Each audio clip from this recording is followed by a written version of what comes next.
आ गए तुम लोग। जैसे ही असफर और बुरहान अंदर दाखिल हुए एक गरजदार आवाज गूंजी। वो दोनों तो डर ही गए। सामने देखा तो दादा जान खड़े थे। उनके चेहरे पे गुस्सा साफ साफ देखा जा सकता था। जहां खड़े हो वहीं खड़े हो जाओ। इन दोनों को आगे बढ़ते हुए देखकर वहीं रोक दिया। ये कोई वक्त है सैर सपाटों का? तुम लोगों को होश भी है कि इतनी रात गए कौन से शरीफ खानदान के बच्चे इतनी इतनी रात बाहर रहते हैं?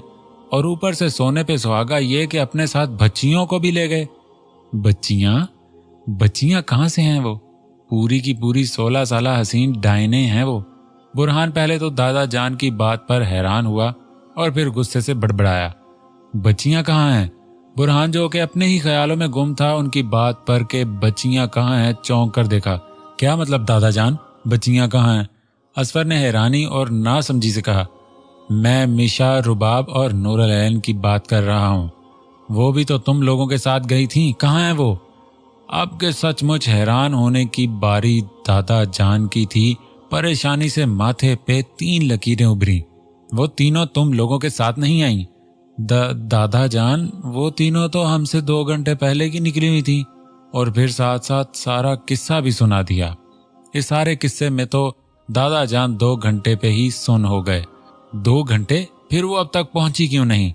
मैं कब से यहाँ उन लोगों का इंतजार कर रहा हूँ। दादा जान तो घबरा ही गए। इसका मतलब वो तीनों किडनैप हो गई हैं। असफर के मुंह से लरजती हुई आवाज निकली, जबकि बुरहान तो सफेद चेहरे के साथ मानो जम ही गया। फिर जैसे उन तीनों में किसी ने बिजली भर दी। उन तीनों लड़कों ने शराब पी रखी थी। वो लोग किसी शिकारी की तरह आहिस्ता आहिस्ता अपने शिकार की तरफ बढ़ रहे थे, जबकि चौथे लड़के की नजर तो नूर पे ही अटक गई थी। वो उसे सर से पैर तक दिलचस्पी से तकता जा रहा था, जो लरजती कांपती हुई टांगों और चेहरे पे खौफ और आंखों में नमी लिए खड़ी इन तीनों की तरफ देख रही थी। ये तीनों तो बेहद घबरा गईं, लेकिन घबराना इस चीज का हल तो नहीं। हम जितना डरेंगे, जितना घबराएंगे, ये उतने ही ताकतवर बन जाएंगे। अगर मुकद्दर में मरना ही लिखा है तो मुकाबला करके मर जाएंगे, मगर इनको खुद पे हावी नहीं होने देंगे। ऐसे कैसे हम अपने पाक वजूद को इन गंदगी के ढेरों में रुलने दें? हमें इनसे मुकाबला करना होगा, मगर हाथों से नहीं, अपने दिमाग से।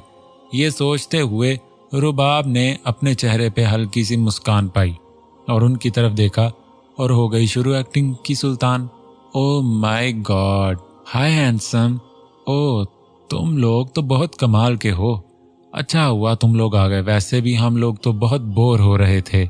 रुबाब ने माहिराना अंदाज में उन तीनों लड़कों को बेवकूफ बनाने की चाल चली। ये सुनकर तो तीनों लड़के हैरान हो गए। लेकिन अभी तो तुम लोग डर रही थी और देखने में भी तुम लोग वैसी वैसी नहीं लग रही। उनमें से एक लड़के ने हैरानी से कहा, अरे छोड़ ना बे, हमें क्या है क्या नहीं, हमारा मतलब तो पूरा हो रहा है ना। दूसरे लड़के ने डांटते हुए मक्कारी से मुस्कुराते हुए कहा, तो चलो ना जान, बाहर आओ, फिर देर कैसी, और मत तड़पाओ अपने आशिकों को। उन तीनों ने बहुत ही भरे अंदाज में कह कहा लगाया, वही तो, मैं भी तो यही कह रही हूं ना जान, कि चलो चलते हैं किसी अच्छे से होटल में। यहाँ कहाँ खार हो, कहीं ऐसा ना हो कि जंगली जानवर या फिर पुलिस ही आ जाए। रुबाब ने अपना एक और पत्ता फेंका। अरे हाँ बुलबुल, मैंने सोचा ही नहीं, तो चलो चलते हैं। हाँ मगर क्या? मगर ये कि हमारी कार खराब हो गई है, अगर तुम लोग ठीक कर दो तो चलते हैं जल्दी। तुम लोगों को क्या जरूरत है कार की, हमारी जीप है ना, इस पे चलते हैं एक साथ। पहले वाले लड़के ने फिर से कहा, अरे ऐसे कैसे, मेरी इतनी महंगी और फेवरेट कार कोई चोर मचक्का ले गया तो? नहीं, मैं तो नहीं छोड़ूंगी। देखो ना, अगर तुम लोग हमारी कार ठीक कर दोगे तो तुम बॉयज और हम गर्ल्स रेस लगाएंगे, फिर होटल जाएंगे, इस तरह वक्त भी जल्दी कट जाएगा। रुबाब ने जल्दी जल्दी बोला। मिशा जो इसे हैरान और फटी फटी नजरों से देख रही थी, आहिस्ता आहिस्ता उसकी कारस्तानी समझते हुए थोड़ा पुरसुकून हुई। हाँ ठीक है, ओए चल तू कार ठीक कर, दूसरे लड़के ने तीसरे से कहा, जो सुनते ही कार की तरफ बढ़ गया और देखते ही देखते कार 5 मिनट में ठीक हो गई, क्योंकि ज्यादा मसाला नहीं था। चलो अब चलते हैं, रुबाब ने कहा, और अभी 2 कदम चलकर बढ़ी थी कि अचानक चौथे लड़के की भारी गरजदार आवाज गूंजी, रुको। हम कैसे मान लें कि तुम हमें धोखा नहीं दोगी? उसकी भारी गरजदार आवाज उनके कानों में सूर फूंक गई थी। धोखा क्यों देंगे हम? तुम लोग हमारा यकीन करो। रुबाब ने बमुश्किल खुद को नॉर्मल करते हुए कहा। नहीं, मिकी बिल्कुल ठीक कह रहा है, तुम लोग हमें चकमा भी दे सकती हो। पहले वाले लड़के ने मिकी की बात को समझते हुए फौरन कहा। फिर मिकी, तू एक काम कर, तू इनके साथ कार में जा, हम तीनों जीप में जाएंगे। ये सुनकर तो रुबाब के होश ही उड़ गए, मगर उसे अपने हवास बहाल रखना पड़े, वरना कुछ अच्छा ना होता। उन्हें किसी भी हाल में अपने आप को उनसे महफूज रखना था। फिर खुद को नॉर्मल करते हुए रुबाब ने कहा कि ठीक है, आ जाए, हमें कोई मसला नहीं है। मिकी के साथ रुबाब पिछली सीट पर बैठ गई और मिशा और नूर आगे बैठ गई। नूर को तो कुछ समझ ही नहीं आ रहा था कि ये क्या हो रहा है। वो तो आयतल कुर्सी पढ़ने में सरगर्दां थी। मिकी उनसे मोबाइल लेकर बंद कर चुका था, जबकि रुबाब दिमाग में यही ताने बाने बुन रही थी कि उनसे कैसे जान छुड़ाए। यहाँ पर सब परेशान हो चुके थे। घर में उनके अलावा और किसी को भी नहीं बताया था। बुरहान सालार भाई को बताना चाहिए हमें, असफर ने सोचते हुए कहा। कोई फायदा नहीं, पहले मेरा ख्याल वही गया था, मगर वो मीटिंग के सिलसिले में लंदन गए हुए हैं। ओ, अरे क्या हुआ रुबाब, तुम ठीक तो हो? मिशा ड्राइव कर रही थी। जैसे ही उसने बैक व्यू मिरर से पीछे नजर डाली तो रुबाब को मुंह पे हाथ रख के झुकते हुए देखा तो परेशानी से गोया हुई। रुबाब ने मिकी से नजर बचाते हुए आंख मार के इशारा किया। मिकी उसकी इस हरकत की तरफ मुतवज्जे नहीं था। वो तो उसे हैरत से देख रहा था कि अचानक उसे क्या हो गया। ओ, गाड़ी रोको, रुबाब ने खराब होती हालत से दोहरी होते हुए कहा। मिशा ने फौरन गाड़ी रोक दी। नूर डरी हुई थी, मगर रुबाब की एकदम से बिगड़ती हुई हालत देखकर उसकी फिक्र में मुब्तला हो गई। सब कुछ भूल भाल कर उसकी तरफ लपकी और दरवाजा एक झटके से खोलकर उसके साथ पीछे आकर बैठ गई और परेशानी से उससे पूछा, रुबाब क्या हुआ? कुछ नहीं एनी, तुम्हें पता तो है ज्यादा सफर करने से उसे वॉमिटिंग होना शुरू हो जाती है। मिशा ने उसे इशारे से समझाने की कोशिश की, मगर नूर को तो कुछ भी समझ ना आया। चलें, अब उतरे भी ना कि अब मैं आपके ऊपर ही कर दूं, रुबाब ने तकलीफ से झुंझलाते हुए मिकी से कहा, जबकि जाते हुए नूर को हिदायत करना भूली। तुम इधर ही बैठे रहना, मैं मिशा और मिकी के साथ अभी जाकर आती हूँ। हाँ, हिलना नहीं यहाँ से। ये कहकर रुबाब उतर गई, मगर पीछे नूर लेकिन करते रह गई। रुबाब मिकी और मिशा के साथ जंगल के अंदर दाखिल हो गई थी। वो दोनों आगे आगे चलती जा रही थी और आहिस्ता आहिस्ता एक दूसरे से मशवरा भी करती जा रही थी कि इसके साथ क्या किया जाए कि इससे उनकी जान छूट जाए। उन दोनों को आगे ही आगे बढ़ते हुए देखकर मिकी को कोफत हो रही थी। उसकी सारी हसियात तो एनी की तरफ थी। वो जल्द से जल्द उसके पास जाना चाहता था। तभी वो झुंझला कर उन दोनों से बोला, अब क्या दूसरे शहर जाने का इरादा है तुम लोगों का? वो ना, रुबाब को वॉशरूम भी जाना है ना, तो इसलिए कोई सेफ जगह देख। वॉशरूम? हाँ, तुम्हारे लिए स्पेशल वॉशरूम तो होगा ही यहाँ। जो करना है जल्दी करो, मैं यहीं खड़ा हूँ, ज़ेरे लब बोलते हुए उसने कोफत से इन दोनों से कहा। रुबाब और मिशा शुक्र का सांस लेती हुई आगे बढ़ गईं। रुबाब अब क्या करें? जब उसकी नजरों से ओझल हो गई तो एक झाड़ के पीछे छुपकर मिशा ने उससे पूछा, करना क्या है? लड़ तो हम सकते नहीं, बेशक वो अकेला है, मगर है तो एक मर्द ही ना, ऊपर से जान सीना का भाई लगता है। अगर हमें कराटे वराटे आते होते तो क्या ही बात होती, फिल्मी फाइटर हीरोइन बनने में 1 मिनट ना लगाती। रुबाब ने हाथ का मुक्का बनाकर हवा में लहराते हुए एक अदा से कहा, ओ, ये फिल्म मेकिंग बाद में करना, फिलहाल इस सिचुएशन का लास्ट सीन यानी पैकअप करो। मिशा ने चिढ़कर रुबाब से कहा, जो इस सिचुएशन में भी फिल्मों की बातें कर रही थी। हमें फिल्मों की तरह जोश से नहीं, होश से काम लेना चाहिए। करना क्या है, ये जो झाड़ियां है ना छोटी छोटी, बस इसको फॉलो करते हुए उस मैगी दी नूडल से बचते हुए गोल गोल घूम के वापस वहीं जाना है जहां से आई थी। रुबाब ने धीमी आवाज में मिशा को समझाते हुए कहा, ओ, यानी कि यू टर्न। मिशा ने उसके पूरे मजमून का 2 लफ्जी खुलासा किया। हाँ, चलें अब आपी। दोनों ने एक दूसरे का हाथ पकड़ते हुए छुपते छुपाते चल दी। गाड़ी नजर आने पर भागकर उसमें जा बैठी और जल्दी से रुबाब ने कार स्टार्ट करके सड़क पर भगा दी, बिना ये देखे कि पिछली सीट पर जिस एनी को छोड़कर गई थी वो वहां है भी या नहीं। नूर तब से कार में बैठी आयतल कुर्सी का मुसलसल विर्द कर रही थी जब से मिशा आपी और रुबाब इस लड़के के साथ बाहर गई थी। जब काफी देर बाद उनकी वापसी नहीं हुई तो नूर ये सोच कर कि कहीं उनके साथ इस लड़के ने कुछ ऐसा वैसा, नहीं, अल्लाह जी उन दोनों की हिफाजत करना, डरते डरते हिम्मत करके कार से निकलकर उसी रास्ते पर चल पड़ी जहां पर वो लोग गए थे। हर तरफ अंधेरा था और उसके पास कोई लाइट भी नहीं थी। इसी वजह से नूर बहुत ज्यादा डर रही थी और डरते हुए आगे बढ़ते जा रही थी। जब वो जंगल में काफी अंदर तक जा चुकी तो झाड़ी के पीछे से आहट सुनी और खौफ के मारे उसके मुंह से जोरदार चीख निकली। नूर ने डरते डरते जब अपनी भींची हुई आंखों को खोला तो सामने मिकी को खड़ा देखा, जो उसे हैरानी से देख रहा था। उसे अपने सामने देखकर तो नूर की सांसें ही थम गईं। तुम नहीं गई, तुम्हारी वो दोनों बहनें मुझे चकमा देकर भाग गईं। मगर नहीं, तुम तो यही हो ना, तो कोई बात नहीं, मुझे जो चाहिए वो तो मेरे सामने ही है। मिकी ने पहले तो नूर को दांत पीसते हुए गुस्से से कहा, फिर लोफराना अंदाज में उसे सर ता पैर देखते खबासा से बोला। नूर तो उसकी इस बात पर ही कि भाग गई पर सुन हो चुकी थी, यानी कि वो इतनी रात को इतने अंधेरे इस जंगल में उस शख्स के साथ बिल्कुल अकेली है। ये सोचकर ही उसका चेहरा लट्ठे की मानंद सफेद पड़ चुका था। जैसे ही मिकी ने अपना हाथ उठाकर उसकी तरफ बढ़ाया तो नूर एकदम होश में आई। उसका हाथ उसे किसी सांप की मानंद लगा। न जाने उसमें यकदम से इतनी ताकत कहां से आई कि उसने पीछे मुड़कर तेज तेज दौड़ना शुरू कर दिया। उसे अपने पीछे मिकी की दौड़ने की आवाजें भी आ रही थी। दिल ही दिल में अल्लाह से मदद मांगते हुए दौड़ती जा रही थी। दौड़ते दौड़ते नूर सड़क पे आ गई। सड़क पर अंधाधुंध भागते हुए बार बार पीछे मुड़कर भी देखती जा रही थी। मिकी न जाने कहाँ था, वो उसे नजर नहीं आ रहा था, मगर फिर भी उसने अपना दौड़ना जारी रखा कि अगर वो सांस दुरुस्त करने के लिए 1 सेकंड के लिए भी रुकी तो वो दरिंदा उस तक पहुंच जाएगा। ऐसे ही पीछे देखकर नूर दौड़ रही थी कि अचानक से उसके सामने एक गाड़ी तेज स्पीड में आ रही थी। उसकी हेडलाइट पड़ते ही नूर डर कर अपनी जगह जम गई।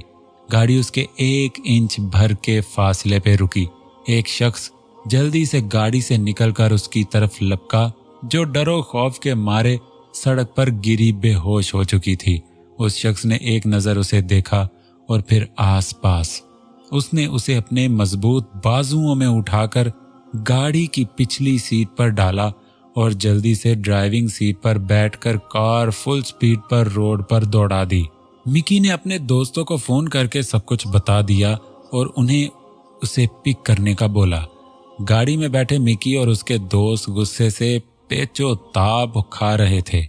उन्हें इस बात का बेहद अफसोस था कि लड़कियां उनके हाथों से बच कैसे गईं। आज तक कोई मछली उनके हाथों से नहीं फिसली। खैर कोई बात नहीं, एक ना एक दिन मैं तुम्हें अपनी गिरफ्त में लेकर रहूंगा। जहां तुम भागना तो दूर फड़फड़ा भी न सकोगी। ख्यालों में ही अपने शिकार से महवे गुफ्तगू होते हुए मिकी ने अपनी आंखें मौन ली और एक जहरीली मक्कार मुस्कुराहट उसके चेहरे पे अपनी मक्कारी दिखाने लगी।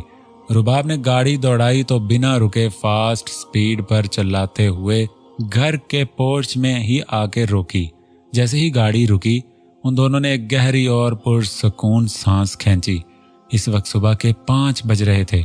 दोनों जैसे ही गाड़ी से बाहर निकली तो गेट से एक और सफेद रंग की कार अंदर दाखिल हुई। बुरहान ने जैसे ही सामने देखा तो अंधाधुंध भागकर उनके पास आकर रुका और बेकरार नजरों से देखने लगा। आप दोनों ठीक हैं? उसने पूछा तो दोनों से था, मगर नजरें उसकी रुबाब का ही तवाफ कर रही थीं। तुम लोग ठीक तो हो ना बच्चों? दादा जान भी परेशानी और खुशी की मिली जुली कैफियत से इस्तफसार कर रहे थे। मिशा और रुबाब की तो उन चारों की अपने लिए इस दर्जा प्यार और परेशानी को देखकर आंखें नम हो गईं। रुबाब दादा जान के सीने झट से जा लगी और जोरों शोर से रोना शुरू कर दिया। अरे अरे बेटा क्या हुआ? सिद्दीक मिर्जा ने उसके सर पे प्यार से हाथ फेरते हुए नरम आवाज में परेशानी से बोला। बुरहान उसके इस तरह रोने से घबरा ही गया। ओहो रुबाब, बस कर दो, क्या कर रही हो? देखो सब परेशान हो रहे हैं। कुछ नहीं हुआ दादा जान, अभी तो थोड़ी देर पहले जाए वकुआ पर शेरनी बनी हुई थी और अब भीगी बिल्ली बन गई है। मीशा ने अपनी आंखों की नमी साफ करते हुए पहले तो रुबाब को डांटा जो इन सबको और परेशान कर रही थी, फिर दादा जान और सबको तसल्ली दी और फिर सारा किस्सा अव्वल से आखिर तक सुना दिया। सब रुबाब की तरफ उसकी अक्लमंदी पर हैरान और खुशगवार नजरों से देख रहे थे। बुरहान की आंखों में तो तशक्कुराना आंसू थे, लेकिन असफर के चेहरे पे उलझन थी। एक बात तो बताओ रुबाब, तुम्हारे साथ ऐनी भी थी, तो वो कहाँ है? क्या अंदर चली गई है? असफर की बात सुनकर तो दोनों हिलना ही भूल गए। नहीं, हम तो जब से आई हैं यही हैं, बल्कि हमारी कार के बाद आप लोगों की कार आई थी तो नूर। कहते हुए मिशा ने गाड़ी का पिछला दरवाजा खोला तो हैरत का शदीद झटका लगा। तुम लोगों ने गाड़ी में बैठकर स्टार्ट करने से पहले देखा था कि नूर अंदर है भी या नहीं? बुरहान ने तेजी से पूछा। उसकी बात पर दोनों एक दूसरे को देखने लगी और दोनों का सर एक साथ नफी में हिला। नहीं। क्या? नूर की जब आंख खुली तो खुद को अनजान कमरे में पाया। पहले तो वो कुछ समझी ही नहीं कि वो कहाँ है। हर जगह ब्लैक रंग नुमाया था। सफेद रंग भी इस्तेमाल किया गया था, मगर सिर्फ 2 दीवारें, जबकि आमने सामने की दीवारें ब्लैक रंग में रंगी हुई थीं। बेड भी ब्लैक जिल्द का महंगा मगर खूबसूरत तरीन था। उसने अपने हाथों की तरफ देखा तो बाएं हाथ पर ड्रिप लगी हुई थी। उसका सर दर्द से फटा जा रहा था। नूर के जब हवास बहाल हुए तो सारा वाकया किसी बदनुमा ख्वाब की तरह उसकी आंखों के सामने चलने लगा। उसके साथ ही उसकी सब्ज आंखों से टिप टिप बारिश की बूंदों की तरह आंसू के कतरे उसके रुखसार पर बहकर उसके दामन को भिगोने लगे। ये सोच कर के वो किसी गैर शख्स के साथ उसके घर में तन्हा उसकी कैद में है। नूर की जान हवा होने लगी। जिस्म में रेंगती चींटियों की मानंद खौफ सरायत करने लगा। मम्मा, बाबा। उसके मुंह से कांपती हुई बेहद हल्की सी आवाज निकली जो कि नूर को भी सुनाई न दी। वो अभी अपनी हालत पे मातम कुना ही थी कि अचानक कमरे का दरवाजा किसी ने आहिस्ता से खोला और 2 कदम चलकर अंदर आया। नूर को देखा तो वही जम गया। जबकि नूर ने अपनी भीगी घनी पलकों की झालर उस तरफ उठाई तो हैरान रह गई। ये सब सिटिंग एरिया में बैठे आगे का सोच रहे थे कि क्या करें। पुलिस में जा नहीं सकते थे कि घर की इज्जत का मामला था, और अगर जाते भी तो FIR दर्ज होनी नहीं थी 24 घंटों से पहले। अब उसका एक ही हल है। मिशा जो कब से सोच रही थी कि बोले या ना बोले, मगर फिर हिम्मत करके बोल ही दिया। क्या? बुरहान ने संजीदा आवाज में पूछा। वो हमें सालार भाई को फोन करके सब बता देना चाहिए। अब बस वही है जो नूर को ढूंढ कर ला सकते हैं। ये तुम क्या कह रही हो? जानती भी तो हो कि सालार भाई कितने गुस्से वाले हैं। उनको बताना एक और जंग अजीम लाने के बराबर होगा। पहले तो वो इतना ना भड़कते, मगर तुम लोगों की अजीम कारकर्दगी जानकर तो अल्लाह माफ करे पता नहीं क्या करेंगे। असफर ने कानों को हाथ लगाते हुए कहा। उसकी बात 100% दुरुस्त भी थी, मगर उसके अलावा कोई चारा भी न था, क्योंकि उसके पास ऐसे कई रिसोर्सेज थे जिनके इस्तेमाल से वो बाआसानी नूर को तलाश कर सकता था, बगैर अपनी घर की इज्जत पर कोई आंच लाए। कोई भी ऐसा काम नहीं था जो सालार शुजात ना कर सकता हो और ना कर सका हो। मिशा ठीक कह रही है, अब हमारे पास इसके अलावा और कोई रास्ता नहीं बचा। ये कहकर दादा जान ने सदीक मिर्जा को सालार को फोन करने का कहा। अब सदीक साहब फोन निकाल कर नंबर डायल करने ही वाले थे कि दादा जान के मोबाइल की बेल बजी। दादा जान ने नंबर देखा तो सालार का पाकिस्तान का नंबर शो हो रहा था। सालार पाकिस्तान आ गया? दादा जान ऊंची आवाज में बड़बड़ाए, जो कि सबने सुनी और दादा जान की तरफ मुतवज्जा हो गए। दादा जान ने फोन उठाकर कान से लगाया। बिना कुछ बोले वो दूसरी तरफ की बात सुन रहे थे, जबकि बाकी सबकी नजरें दादा जान के पल पल बदलती तासरात की तरफ थीं, जो पहले तो हैरानी में बदले और फिर उलझन का शिकार हुए। दादा जान ने फोन बंद किया तो सबकी नजरें खुद पर पाकर एक जुमले में उनके तमाम सवालों का जवाब दिया। नूर अलैन सालार के पास बाहिफाजत मौजूद है, जबकि बाकी सब हैरान नजरों से दादा जान को जाते हुए देखने लगे। उम्मीद है दोस्तों आज की एपिसोड आपको पसंद आई होगी। वीडियो को लाइक करें, कमेंट बॉक्स में जरूर इजहार किया करें और चैनल को सब्सक्राइब भी कर दें। अपना ख्याल रखें, मिलते हैं नेक्स्ट वीडियो के साथ। अल्लाह हाफिज।